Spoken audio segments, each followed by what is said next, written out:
Not in a wheelbarrow around the garden today. Something altogether different. And here we see, John, the helicopters coming in. Yes. Through the clouds, through the rain, they've made it. Exactly, they've battled through. So this is the first of 5 formations of helicopters we'll have ahead of the Red Arrows. And what you're seeing is a formation, the first ones were a formation of 3 Juno helicopters, so training helicopters from #1 Flying Training School. And interestingly, on the second of those helicopters is Squadron Leader Rich Allinson, who was actually one of Prince William's flying instructors when he was going through his helicopter training. So there's a nice royal connection there. And also interesting that the helicopters can fly lower, so that's one of the reasons it's safe for them. They can, and they have slightly different rules when it comes to cloud base and how close to the weather they can get because of their slower speed. Right, and even though it's very rainy then, it's not too dangerous for them today? It's within the safety limits. It's right on the edge, which is why unfortunately we couldn't get the other aircraft, but absolutely within limits for the helicopters and for the Red Arrows. And so they're coming right overhead. Hear them now. Right over the palace. Everybody looks up. And so at the King top himself, of the screen. Sorry, go ahead. No, so the top of the screen there was the Army formation, so a Wildcat and 2 of the AH-64s. So they're coming over now. So we've got formations initially from the Navy, then the Army, then the Royal Marines, and then finally the Royal Air Force. And the King and the Prince of Wales both looking up there and understanding both as helicopter pilots. That's interesting. It is. They know what it takes. Well, we've got the first monarch who can fly a helicopter. He was in his naval days. Correct me if I'm wrong, but he was actually a very good Wessex helicopter Indeed, pilot. yes. He was top of his class, so he knows what's going through their minds. And of course, the Prince of Wales has flown many helicopters, so there's a lot of expertise up there. If they're flying the wrong way, I'm sure they won't just hear about it from their immediate bosses. Now you see, everybody else is tilting their heads up, apart from the King and Queen. But of course, they've got something to be mindful of. So it's just eyes up for them. It's one occupational hazard of the head that wears the crown is you can't look down, as the Queen used to say. You've got to read your speech looking straight ahead. So they're making a fair sound. We can see the windows of the palace there even having a little shudder as those helicopters went past. And one of the things that I certainly wondered today is, how would the crowds be? Would it be a huge crowd? And we have a very definite answer, Robert Hardman, in that. Yeah, we do. I mean, the crowds aren't as big as they possibly could be because of the new sort of the system they have for sealing off the processional area. You haven't got as many people in the immediate area, but here's the big moment. Yes, here's the big moment. Here's the main event. Absolutely. So the Red Arrows, because they are a professional display team, they can work to greater weather limits than the other aircraft who have unfortunately been unable to join us. So we do get a chance to see the iconic Red Arrows in their red, white and blue as they come down the Mall, which just looks fantastic. What a scene.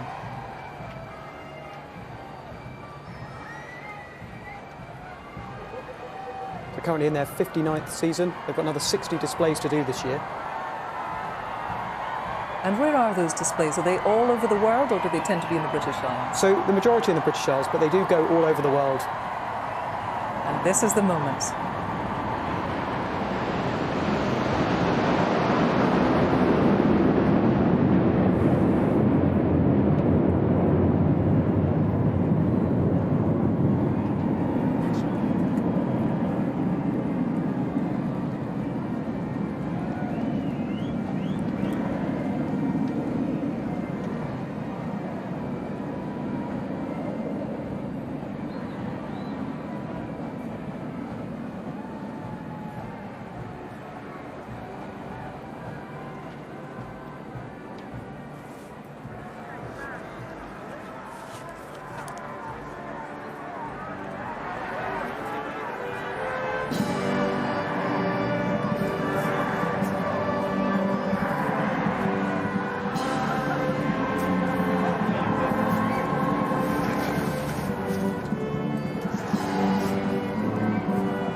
Well, that was a wonderful moment, an iconic moment, and it would have been a great shame if the weather had put stop to what really is a sort of seal on the day, I think, John, don't you? That sort of visual spectacle of something that we've come to know and be in awe of and also be very fond of, that spectacle of the Red Arrows. Absolutely. The armed forces giving a round of applause.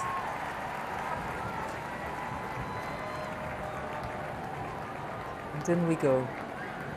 A day that really Robert Hardman couldn't have gone more to plan, apart from the weather, but it is Britain, and it is the spring. It is a coronation. It is the coronation. And as the King said yesterday when asked about the weather, he said it's a blessing. And look at him; he's absolutely delighted by that. That, as I said, this is his first time. It's so important. These firsts as a monarch.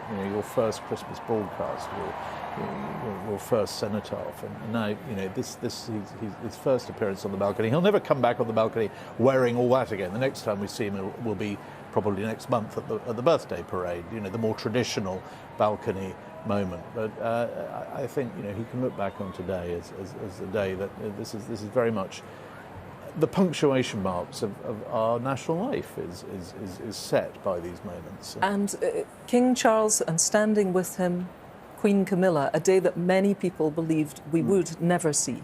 Yes, absolutely. I think a great moment for her, and now absolutely the Queen. I mean, that's as she's going to be known from now on.